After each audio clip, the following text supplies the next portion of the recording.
Hi, Dr. Hyveth, aka Mom, Pastor. I wanted to have this conversation with you because last week I posted on Facebook and social media a video that I had recorded. The reason for doing it was I wanted to highlight the difference with compassion and empathy. What I did was, and you brought that to my attention, was what I really should have been talking about, which was the intention, was the difference between sympathy and compassion, and which empathy is a component of compassion. And so, although the illustrations I gave were on point and everything was on point, I felt like I didn't want the message to be diminished by a technicality. So I did pull it down, and I'm not ashamed, to do that. If I'm wrong, I'm wrong. Oh, but it's a good teaching, right? And so you were so gracious to, while you were mentoring me and giving me that teaching moment, I asked you if we could talk about that. So I still want to bring up across the points that there is a difference between sympathy and compassion and empathy, which is what I feel like the world needs to have a little bit more dialogue about, because it's not okay just to sympathize with what's happening with our brothers and sisters of the Black community right now. And I can say the immigrants and the children. And right now we see so many other groups of people that are being marginalized and treated bad. So it's not okay for us to just say, according to you, oh, I feel bad for them.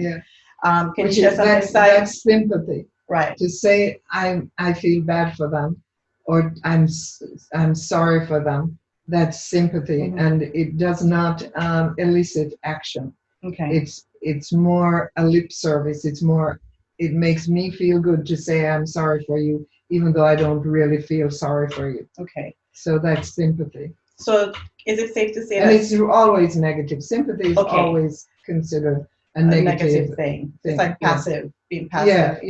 Yeah. So can we also say that sympathy does not have any components of discomfort, which is what we need? No, it doesn't have any. It doesn't lead to any change. Okay. It's just something you say. Like, people say I'm sorry all the time. And you tell me that all the time. And I don't believe that, because if you're sorry all the time, it means you're never sorry. So that's sympathy. Empathy is walking in someone's shoes. You're feeling what they're feeling, and you're experiencing. So you're understanding. You might not know exactly how they feel, but you're understanding that there is pain. And it can even elicit your own pain. It can also cause you to be silent in the presence of their pain, out of respect and the power of that. So with what's happening right now, within the context of our community, let's say the church, which is what we're a part of, there is, I sense there is action, but it's action to preserve comfort from certain people's in group. Empathy? No, with the sympathy. Yeah. So they see what's happening. They see the struggle of the Black people, African American people. Yeah, and they say, I'm so sorry you went through that. But I feel like they're also putting energy to protect their personal space. Like, they don't want to get uncomfortable. So you know what I mean? So instead of the action going to be to help, I'm taking that energy, I'm putting it to put a barrier. Let me put it this way. The reason why there is systemic racism for 200 years is because people sympathize.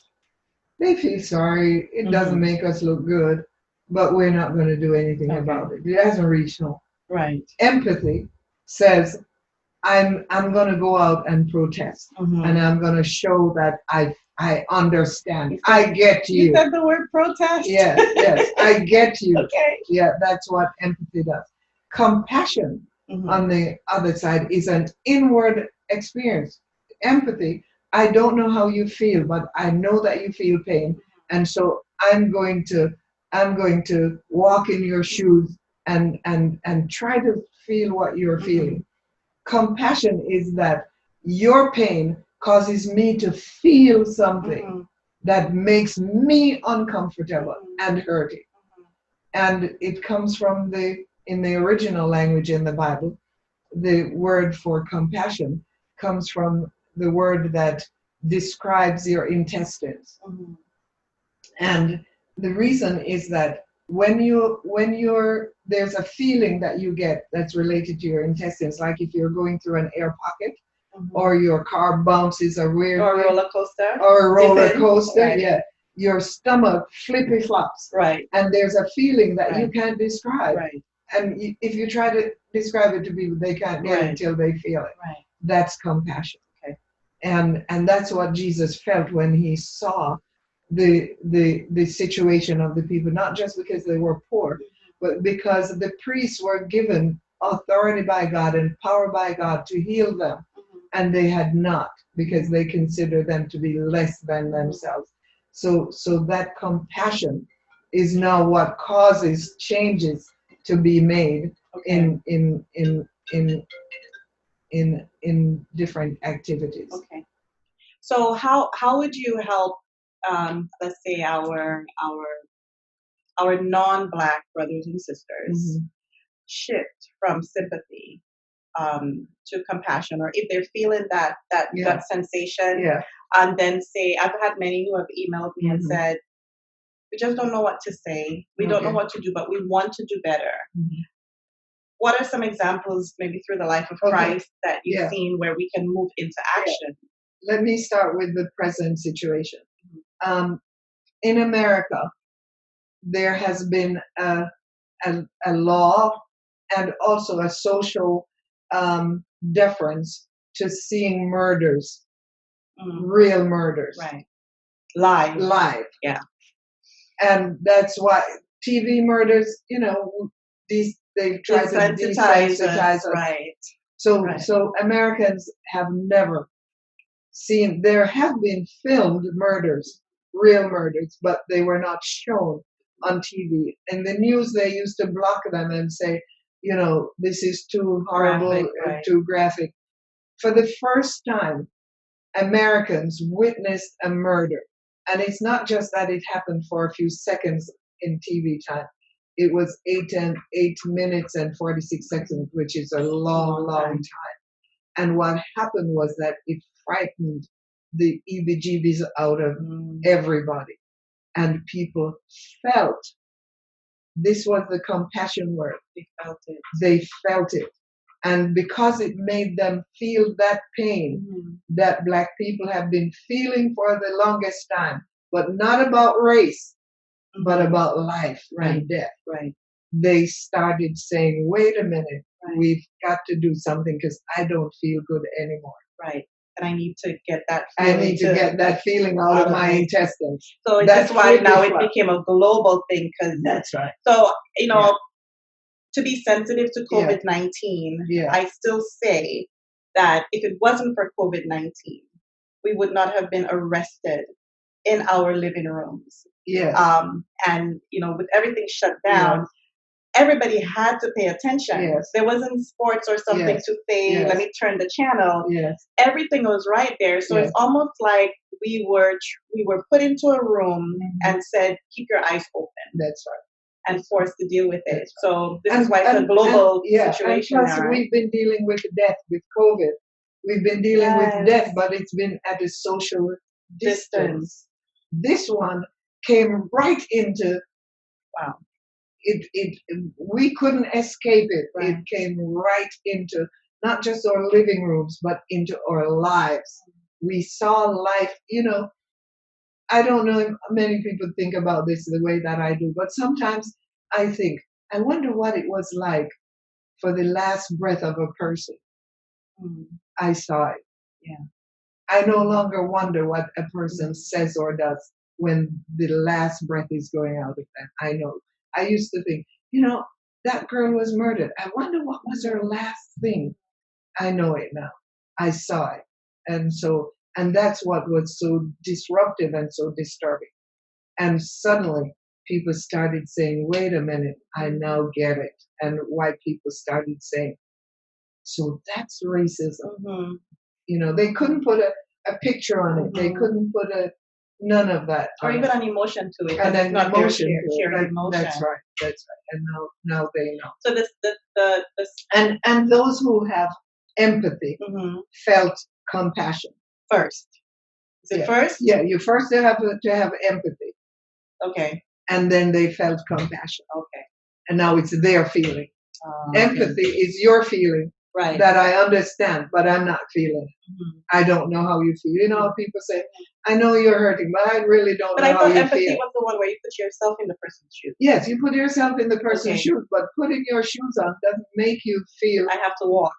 Even if you walk, you don't feel the pinches that the person feels. Right. So you say, yes, I know you're feeling something, but I've never felt it, so I can't describe it. I don't know what it is. Compassion is, I now feel it. I now know. I don't have to ask you what it feels like. I now know.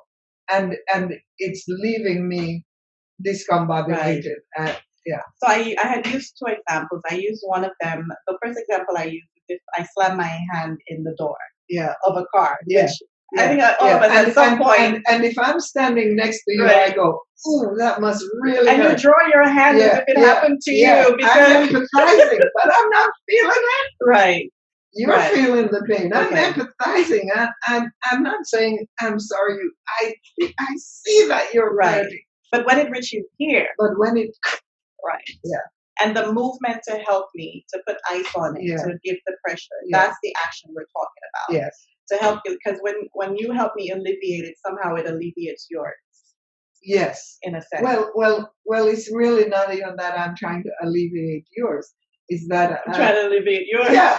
We're selfish. So you're doing it for you. We're individualistic. Yeah. We're selfish. I am no longer comfortable living like this. Right. And I want my comfort back. So what am I going to do? Fix you? Because I know. Comfort. So I know I need to fix you. So what's the message to the Christian church, to whites, to even some minorities of other cultural backgrounds who are like, I'm seeing some really great movements. I've seen Hispanics for social justice. I've seen other Samoans for social justice. But there's still some who are saying this is political. So why are we? Yeah, everything is political. Get a life. A life of Christ, right? Yeah, right. An eternal life. Right. Okay. People use that as an excuse, and then they go and make a political decision. Right, and then make comments about certain things. Yeah. What is politics? Politics, it comes from polis or polis, whatever, from the Greek word for city. It's a care for the well-being of the city. Can you say that one more time? Yeah. Politics comes from the Greek word for polis, for city. And so you have metropolis, polis for the metro, the great city. And so politics is having care and concern for the well-being of a group of people or a city, or that's what it is. So to say I'm not political is say I don't care about it. I just care about myself.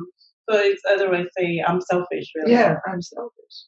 So we have just taken the words that have been given to us as part of shared care for humanity, and we've sectionalized it, and we've made it actually combat.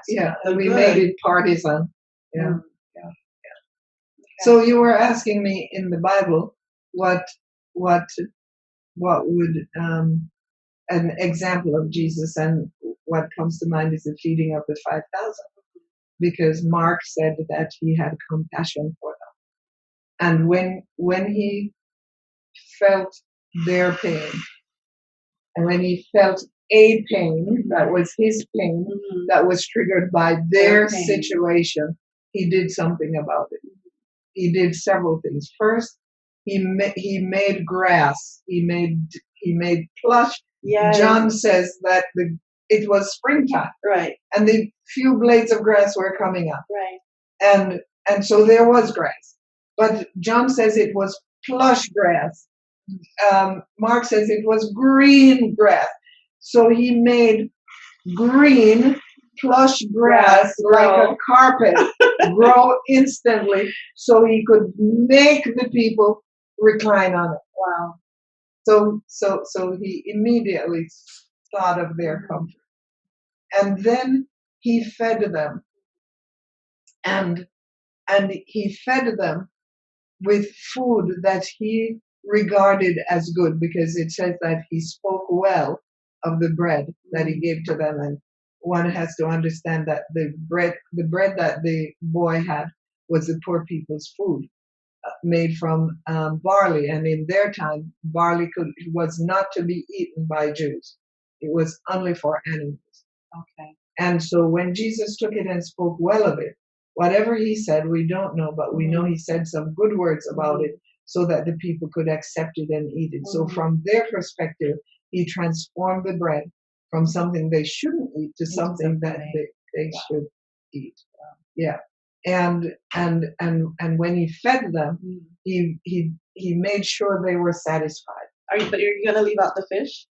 Oh, the fish. What about the fish? The controversial part. The controversial part. The fish.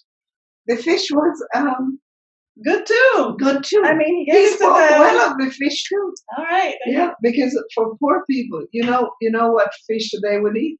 The little small ones. Small ones that like sardines. Yeah, it's smaller than sardines. They're tiny. Yeah, that usually is thrown back into the sea with the net, or when they clean the net, it goes with the dirt, with the garbage. Okay, so you just blew my mind now. They wouldn't have to pay for it. Okay, but you just blew my mind. Yeah. So if the fish was that small, then that's what makes the miracle that big. Exactly. For 5 little, probably the size of my finger. Well, the loaves were probably, that size, and then the fish really tiny. Yeah, because that was what the fishermen, when they clean the nets, when they come in with the fish, the nets also had garbage and all dead things and all this kind of thing. They take out the big fish and then they clean the net, and then the poor people would go and like people go in the garbage cans. Yeah. But that just switches a whole perspective, new perspective on what we think or thought. Yeah. But again, I guess we're looking at it through the lens of our privilege. Yes. Of we eat snapper. Exactly. And so we're thinking he shared 5 big snapper, but then to say it's food, that means I have to place myself in the shoes and the experience of these people. To see that he took what they had and told them. And here's the thing. If the Pharisees had caught the boy before the disciples got him, not only would they throw away that food, his family would be disfellowshipped from the community. Because they weren't supposed to be eaten. That's right. The bread made out of barley. Right. Wow. And so Jesus exposed this whole family. Right. But transformed their lives from that. But isn't it also that he exposed a systemic prejudice that was within that community at that time and said, this is wrong, I'm making it right, which is what he came for, basically to flip over all the wrongs. That's right. And I guess I could feel the not just compassion, but from a family knowing they were hiding in the shadows to feed themselves of the wrong thing. And for him to do that and then to see it satisfy thousands, and that the quote unquote master teacher is saying, I'm going to use you as an example to show everyone that you should not be in the shadows. You are not marginalized. You're not that. Not us against them. That's right. It's all of us together to break down that system. And the fact that the people ate it, in some sense, shows action on their part, because they could have said, "I'm not, not eating that." And they would have said that. That's why he needed to speak well of it. To give them permission. In the story, it says that he blessed the bread, but the Greek words is eulogeo, meaning that he said some good words about it. It's not that he prayed for it. That makes a difference. He must have held it up and said, look, you guys, I know you're not supposed to eat this, but, this is good bread. You can't afford to go to the temple to buy the holy bread, because the wheat had to be taken to the temple. The priest would bless it, and then they would sell it. And they kept upping the price so that they could get their share from it. And so the poor people couldn't afford to go to the temple to buy bread. So he must have said to them, look, it's okay. You have to eat. You can't starve, you'll die. So wow. This is so enlightening. We were talking about one thing, obviously, and I guess that's when you start talking about Jesus. He just says, "Don't one layer me." Yes, there are many layers to me. So a little controversial. I'll throw it in there. So we have seen stark divides amongst our very own, even in ministry, on how we should respond to Mr. George Floyd, to Breonna Taylor, and still maintain Christians, we're the remnant, and so forth. But I think what's being exposed now, if I could use the same analogy, is this boy's family. So it's like the Black family. And Jesus is taking this family and saying, they're in the shadows because of whatever. And they've done wrong. Right. Like Floyd. Yes, everybody is bringing up all this past about him, and it's really disheartening to see him being categorized as thug, whereas somebody would be better. But he's the one who is showcased right now as the symbol for. And where are the thugs that God changed and made them good bread in Christianity? Why won't they come out and say something? Right. I was in prison and now I'm a preacher. Right. I was a prostitute and now I'm a preacher. I was a pagan and now I'm a preacher. Why aren't they speaking They're not doing it. Of themselves? Why? Why is it? Why is it? Because, we human beings, we are so pretentious, especially when we make it in life. We want people to believe that this is how we were. I was born in. And I call that privilege? No, it's stupidity. Okay. You can call it privilege. All right. Because it's going to be exposed. We all know. We all know. What's in the dark will come to light. Yeah. So we have forgotten. No. If that's even a word. No, we are pretending. We are pretending that in the kingdom of God is only good people. Right. And let me tell you something. Because we're there. Because we're there. And we're liars, right? Because we know that in the kingdom of God is made up of thieves, liars, murderers, sexual predators, sexual pornographers. I could name it. We're just horrible people. Right. But by the grace of God, He has changed us. Listen, I don't condone his drug use or anything like that, but I used drugs. When in my earlier years, I used drugs because there was so many pain that I carried that alcohol and drugs helped to alter and numb my mood and the pain that I was feeling. Let's give him that. Right. But isn't that where grace comes in, though? That's where grace comes in. So it's like... And he used a gun to hold up somebody, and I don't know the details of that. But you know what? But does he deserve to be murdered? Some people are stealing from God. Listen, you can steal from the bank, you can steal from the grocery store, but when you steal from God, that is a really big deal. And some people who are criticizing him are stealing from God. How do I know that? Because the church is always broke. Right. And it's not about money. Right. So if you're going to talk about him that he's a thief and a murderer and all this kind of thing, some people are talking about him aborted their babies. Right. And because nobody else knows except them and the doctor and whoever, the parent that made them do it, or the guy that gave them the money to do it, they can come and talk about him in those kinds of... I always talk about that. It's like if the curtain has to be pulled back. Yeah. from your life. Yeah. Your glorified life, that Did- mass, did- you will die for the world Bible to see. say there is none, no, not one. There is not one righteous. Right. No, not one. So here's my thing.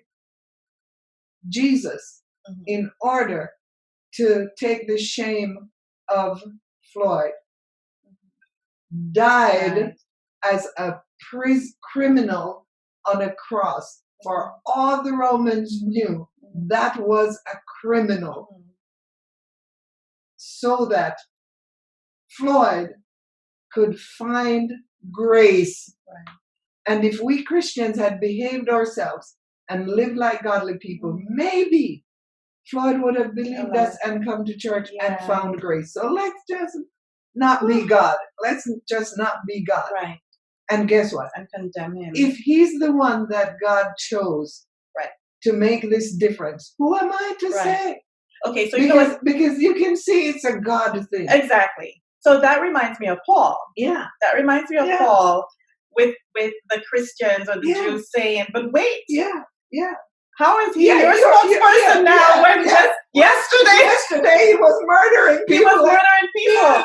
He would never have been allowed to gain that status of the spokesperson for justice and social justice and change, because all they would know is that they have enough evidence that he was the one who was slain. God, not George Floyd wasn't killing God's people, but we would say Paul was worse if we're going to on reality when you of it. Steal from God, and when you kill God's people, you can't get any worse than that.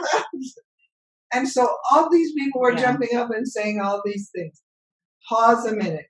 You are the reason why a George Floyd did not come to grace and find grace in Jesus Christ, because your behavior, your hypocrisy, your pretentiousness, your lying turned him away from the God who could change him. Right.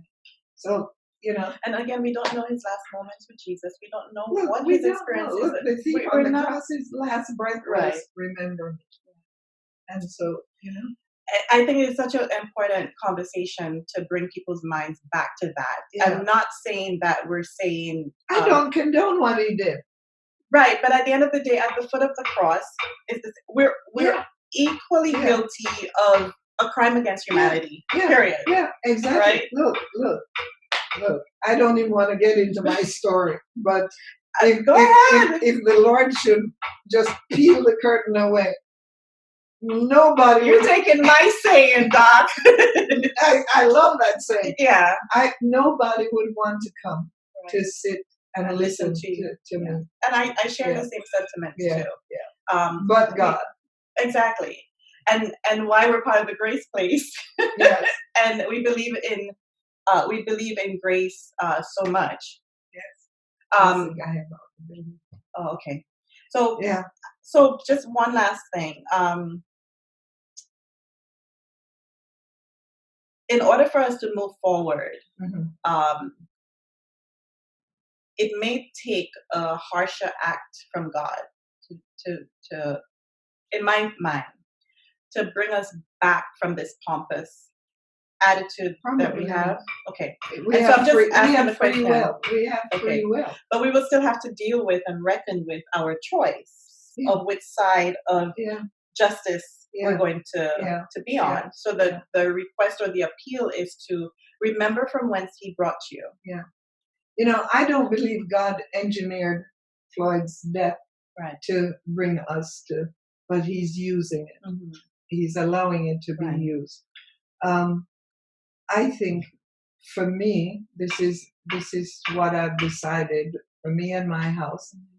I'm not going to put him down because he's a child of God and Jesus died for him. And I'm going to behave both on the social media and in my personal life in such a way that an unbeliever can say, wait a minute, talk to me, tell me what you know. I remember now what I was thinking, and it was along the lines of that. So a conversation I had this morning, because on one of our church's social media page, there's an explosion right now because of Oakwood's decision to have the scholarship in George Floyd's name, and to see how we are responding to it. And I say we because I'm part of this church. How we're responding to it and the emotions that is rising up, and it's not that compassionate, roller coaster emotion. It's an anger that's rising up, and you see other people saying, "But wait a minute, they're using biblical examples, and so forth of that." But for me, the premise is this: if there is someone who has been praying for God to reveal Himself, the famous prayer, if you are real, show me that you're real. And they see a glimpse of a people that say that they are His representatives, Christianity, right? And somehow they come across, quote unquote, our faith and denomination. If I am that person and I have a background from drugs, alcohol, whatever the case may be, and I'm asking God for help and to guide me somewhere, and I find myself at the doors of the Grace Place because somehow I see on social media in the news that these people show grace and they're forgiven, and I walk in either through the online doors of the Grace Place on your website, on your social media, or through your walls, and before I even meet you as the pastor, I am seeing the face that you're putting out there, calling out those experiences. He was a drug addict. He did this. And I'm not seeing George Floyd. I'm seeing myself. Yeah. And I'm saying, but wait, this is the church. I'm not safe here.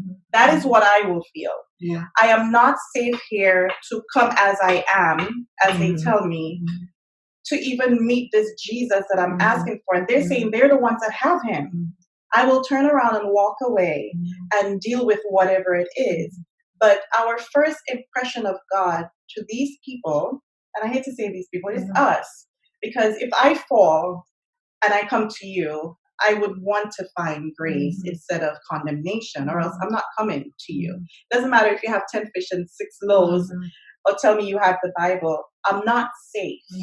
And I think that's, for me, the thing that's causing my stomach to drop, because I feel like Jesus is saying to us, we're not safe to my people. You are not safe. You're saying it's my name, and I feel it might be frustrating Him or angering Him that in His name we're not safe. And losing opportunities for individuals to get to know a saving God and a graceful God, and one who would look upon all that they've done and still say, but I see you have value. There's an intrinsic value about you that comes from you just being my child. And we're not portraying that. So I feel like we're closing the doors on grace by us hashing up people's past and making it a part of whether they're justified to be a spokesperson for God or not. It's His choice who He chooses. Yes. And look, we should stop reading the Bible if we're going to say this, because there is not one good person in the Bible. They're only good because God changed them. Right. Or like you say, they're only good because God is good. And chicken is good, but God is great. but here, I got that from Meshach. Meshach Mawiya. But here's the thing. In the Bible, Jesus referred to Himself as the son of David.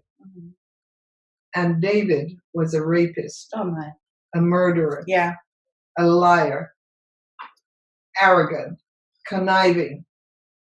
I mean, name it. That was David. Yeah. And yet the Bible says he was a man who pursued after God's heart. Now, people normally say he was a man whose heart was like God. That's not true. His heart was never like God's. Right. He was pursuing God's heart. And if we Christians would be God chasers who are chasing after being like God, we would not be worrying and talking about Floyd's past. Because ours would be before us all the time. That's right. We would be saying, thank you, God, that you chose to use the lowest of the low to bring compassion to the highest of the high. That's my final word. Before we start crying, let's stop here. Over and out. Thank you so much, Dr. Hyveth, my pastor. And can you come back again? Yes, I'll come back again. All right. Yeah. Thanks. Let me do what I do best.